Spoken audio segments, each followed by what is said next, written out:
Hey guys, Taylor with Traveling Taylor. Welcome back to my channel.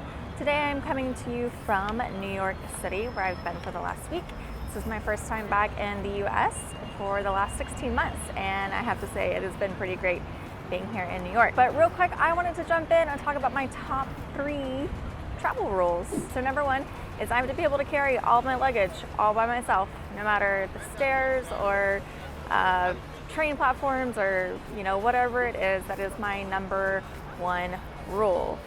Being in places like Europe and in cities like New York City, there's not always escalators or elevators or ways to easily move your luggage around. So as a full-time traveler, that one is really important. My second travel rule is that I have to pack my adapters in my carry-on.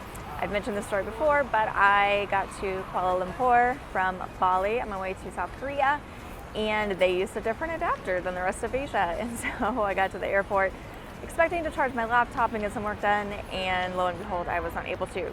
So my new rule is all adapters go in my carry-on, regardless if I think I know what adapter they use.